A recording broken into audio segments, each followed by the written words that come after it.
Oh, we're starting it now. All right, hi everybody. My name is Katie. It's so good to see you. I'm glad you guys are really excited. My name is Katie Dell, and I am the Community Outreach Coordinator for the Vermilion Sea Institute. Okay, I'm really the Community Outreach Coordinator, and we are taking some time to do some educating while you guys are here at home. So before we get totally started today, I want to make sure that you guys know what we're talking about. So one of the things about Vermilion Sea Institute is that we operate in a part of Mexico called Baja. And today we're going to be talking about fossils. Okay, so I want you, if you're around a parent, if you want, down at the bottom there's a little text. It says chat. You can click on that bubble and you could go ahead and type your answer to this question. What is a fossil? What is a fossil? You can talk about it, you can think about it, you can write about it. It is up to you.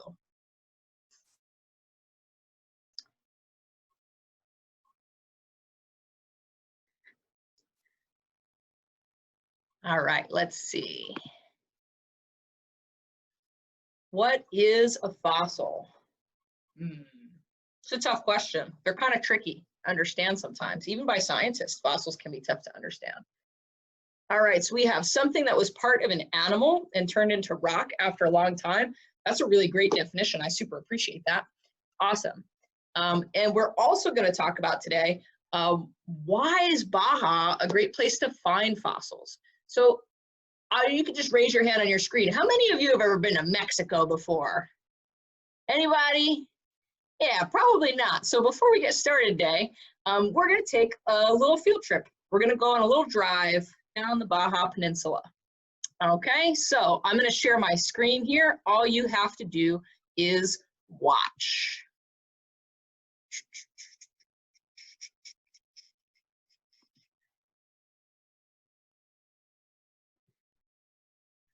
All you have to do is watch. All right, so first things first, we are going to take a little drive down the Baja Peninsula. So this is what it looks like in Baja.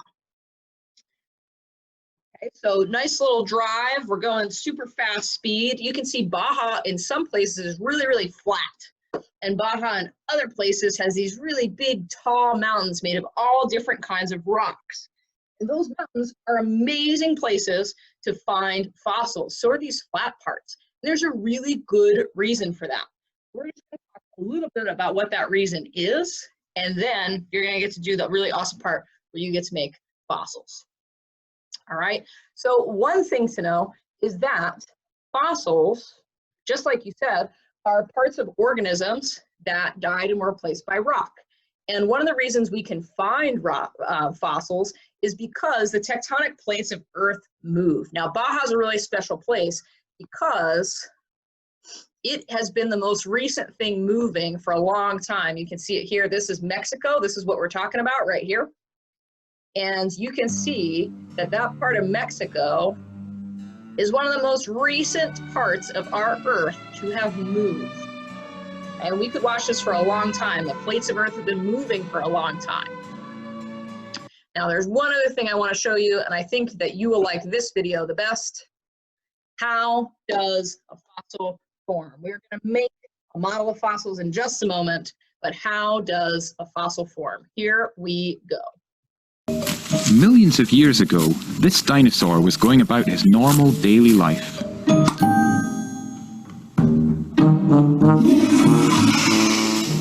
But his day went from good to bad, really bad. After he died, other dinosaurs ate him, and the rest of his skin and muscles rotted away, leaving just his bones. These were quickly buried by mud. Over millions of years, more layers landed on top: mud, sand, and even volcanic ash. This added up to a lot of weight on top of the skeleton. Some parts got crushed. The layers of mud, sand, and ash turned into hard, sedimentary rocks. While this was happening, water seeped into the bones. It left behind minerals, turning the bones to stone and creating a fossil. Earth changed a lot over millions of years. Rocks that were once deep underground rose to the surface, a process called uplift.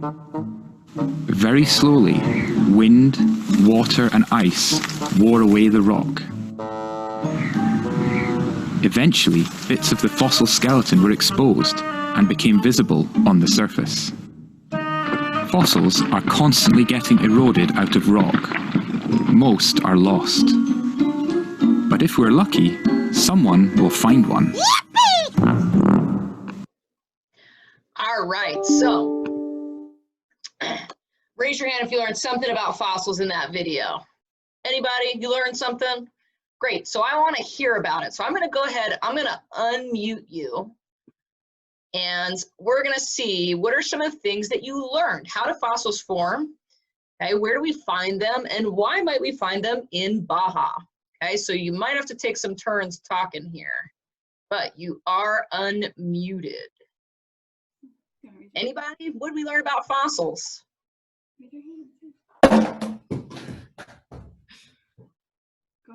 What did you learn about fossils, Caroline? Dinosaurs, that's right. Yeah, so sometimes they are dinosaurs. I saw our squid friends up there. You guys had a shark tooth earlier. Okay, so they can also be marine organisms, things that live in the water. In fact, most of the fossils we find are things that live in the water because they're in the best place to make fossils. Anything else would you learn?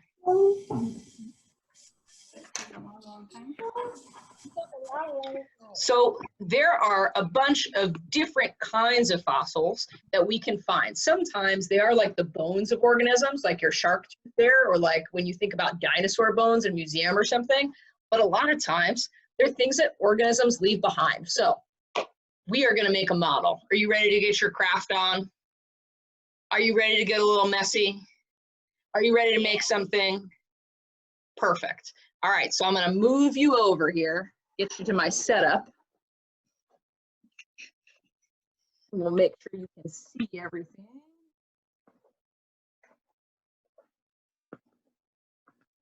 All right, so first things first, you are going to need a place to do some mixing. So I've got a bowl here. I know it's going to get a little messy, so I do have a little cookie sheet underneath it. And we are going to start our mixing process. Now we are going to be making something called salt dough. And that salt dough is going to be a way for us to make some models of fossils. All right, so we got to make the dough first. So this dough is really simple. It has 3 really easy ingredients.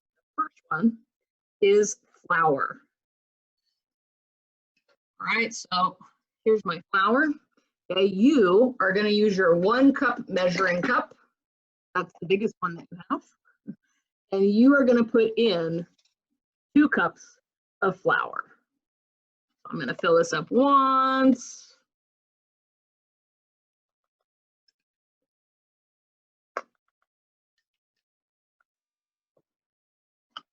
And then I'm going to fill it up a second time, 2 cups of flour.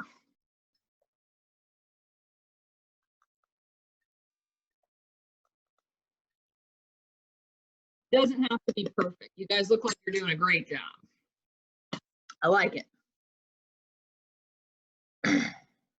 Oh, that looks perfect. You guys are great. All right, so we've got our 2 cups of flour in here. And now we need to add our salt. It's called salt dough. You gotta have salt. All right, so for our salt, we are gonna need 1 cup of salt. So I'm gonna use that same measuring cup. Got my salt here. And I'm gonna fill that.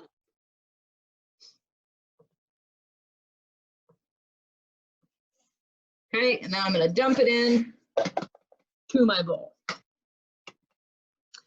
2 cups of flour, 1 cup of salt. I know you guys are excited to stick your hands in there. I promise we're going to do that in just a minute.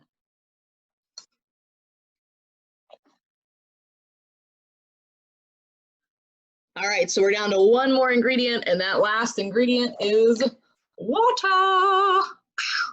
Okay, my favorite ingredient, especially when we talk about the Vermilion Sea Institute. Okay, so for this one, we need 3/4 of a cup. If you have a 3/4 of a cup, great. Perhaps your parent servant will also bring you 3/4 of a cup. That would be fine too. Okay, I'm going to employ my great knowledge of fractions though. And I know that 1/2 is 2/4. And if I add another quarter to it, and that would be 3/4. Okay, so you can also do the half and the quarter.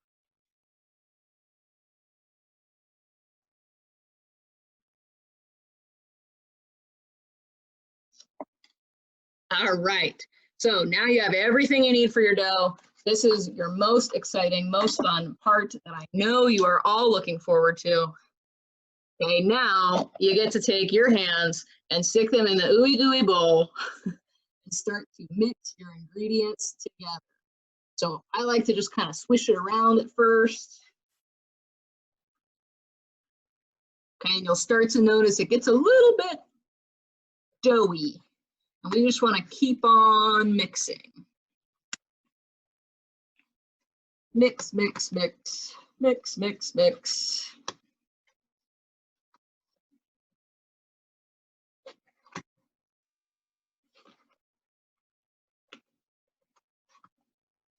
You can make some adjustments to yours. It should make a nice ball. Mine's a little sticky, so I'm going to throw in some more flour so that it gets a little less sticky. Yours should probably be good. I estimated my measurements. I bet you guys are better measurers than I am.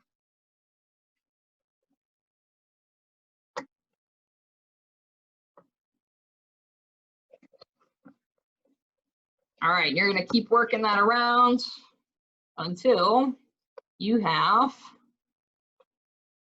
a nice little dough ball. And it might take you a while, and that's all right. You just keep mixing with those hands until you get a nice dough ball.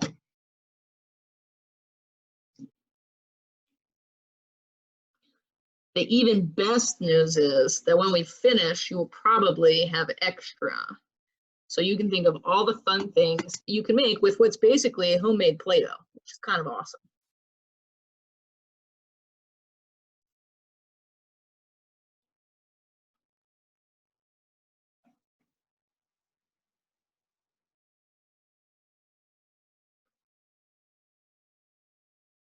All right, once you've got your dough ball, which you might not have yet, and that's okay, but once you do have it, if you can just kind of hold it up to the screen so I know you're ready, that's great. No rush, you got plenty of time.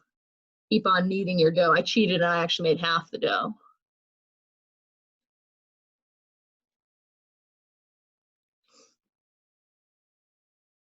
Dun, dun, dun, dun. I always feel like we need music, but you know, then I can't post it on YouTube. That would be sad.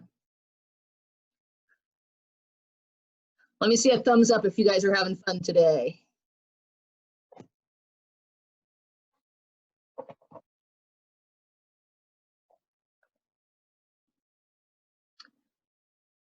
All right, looking good. There we go. I'm seeing some dough balls. That's great.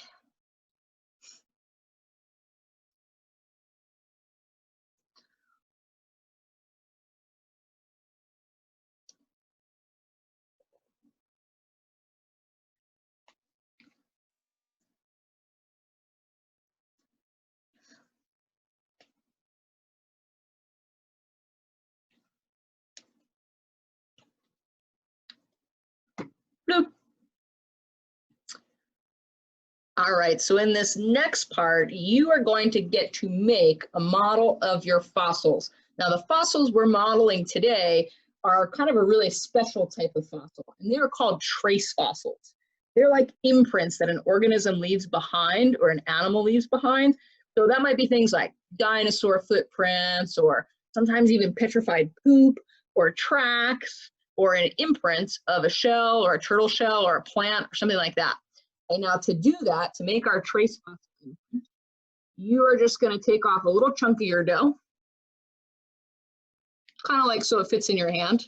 And this is going to be your favorite part. Ready? You're going to be like, boom, boom, boom, boom. And you're going to squish it down nice and flat.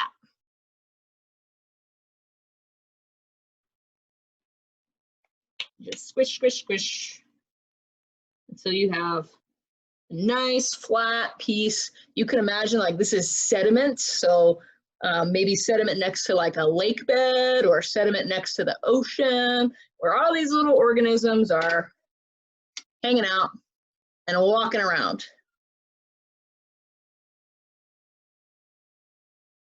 So this is the time to get out when you're ready, to get out your little toys that you maybe have with you that you're going to make some imprints with. Cool. I like that. Some of you have some awesome stuff to make imprints with. That's great. Okay, so I don't have a lot of toys, but I do have this little turtle here. His name is Juan. Juan the turtle. Okay, and so Juan the turtle, he was hanging out next to the ocean, and then eventually over time, when he stopped hanging out, okay, he ended up on top of the sediment. The sediment got buried and there was a lot of pressure. So I'm using my hand to apply that pressure. He gets kind of pushed down into the sediment, and then gently, I can kind of lift him back up. You can start to see his little turtle Juan imprint. Okay, so we're trying to leave imprints behind. And we would call those.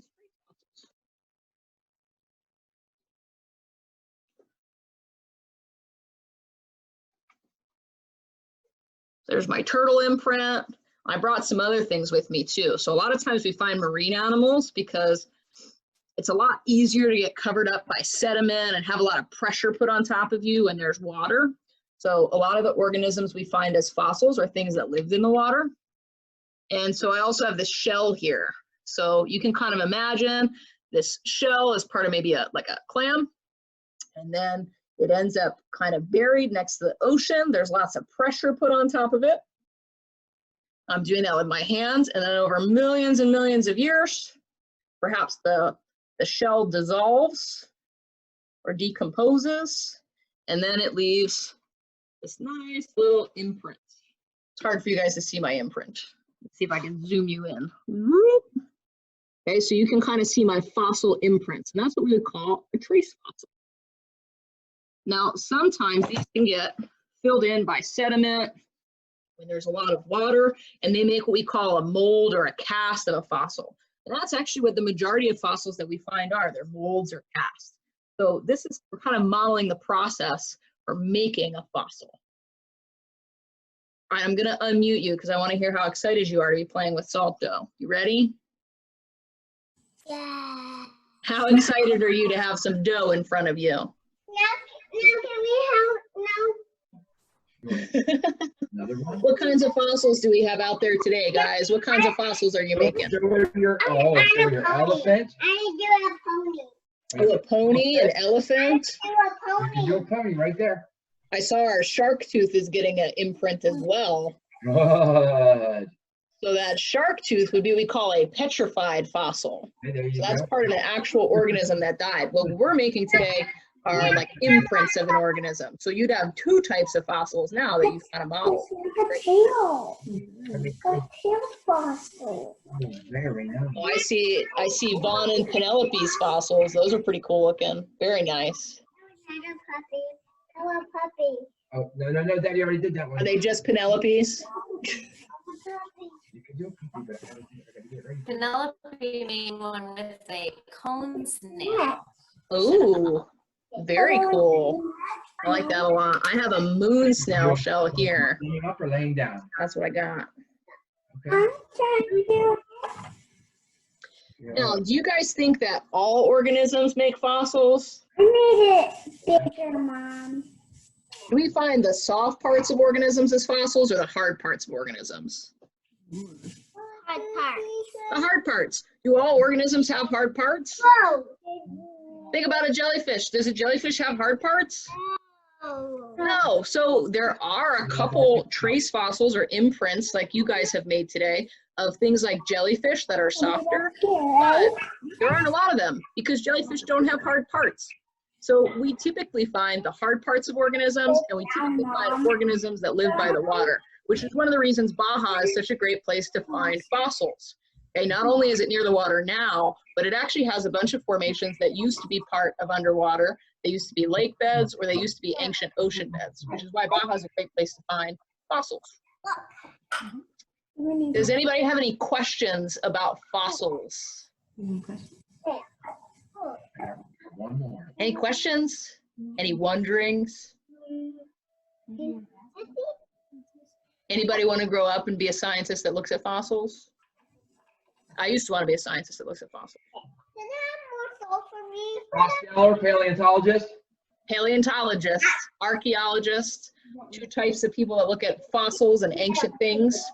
Is this all the dough I can have? All right, well, I think that you guys you'll probably have a bunch of extra dough. You can probably think of a bunch of different things to do with it. Personally, I really like to take a ball of dough, and on top of making fossils, I kind of like to make a face, so I make a ball, and then I squeeze it, and those are like the eyeballs, and then you can put a little mouth in it, and I call that my squishy face. So hopefully, you are set up for an afternoon of fun, playing with your salt dough, making some fossils, and making whatever else you would like. Does anybody have any questions at all before we head out for the day?